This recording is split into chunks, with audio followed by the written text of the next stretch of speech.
following Ukrainian President Volodymyr Zelensky's declaration that he would never accept a peace agreement mediated between the Trump administration and Russia.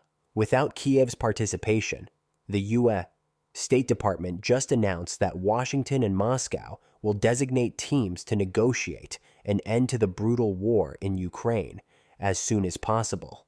Russian Foreign Minister Sergei Lavrov and U.S. State Secretary Marco Rubio met Tuesday in Riyadh, Saudi Arabia, and decided to designate high-level teams to negotiate a settlement to the conflict in Ukraine in a way that is enduring, sustainable, and acceptable to all sides, according to State Department spokesperson Tammy Bruce.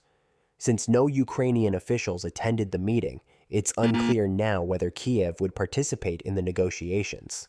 However, Rubio stated that the European Union, of which Ukraine is not a member, is going to have to be at the table at some point, according to the AP News.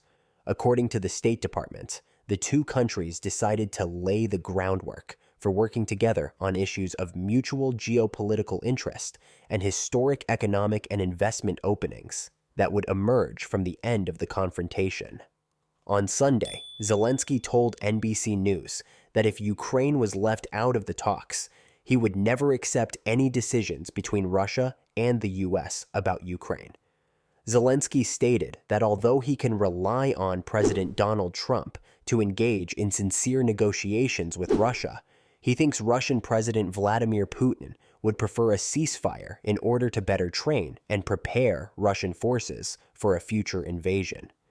It remains highly uncertain whether Donald J. Trump and Vladimir V. Putin will actually meet, according to Forbes.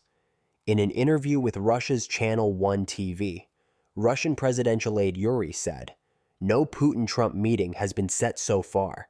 The delegations of the two nations have a lot of work to do. We're ready for this, but it is still tough to speak about the specific date of the meeting between the two leaders." The issue was discussed, and we're working out the terms of this meeting, as added by Ushakov. The first time a sitting U.S. president has spoken to Putin in almost 3 years. Trump said he spoke with Putin on the phone earlier in February, during which the two leaders deliberated their eagerness to work together at the team level.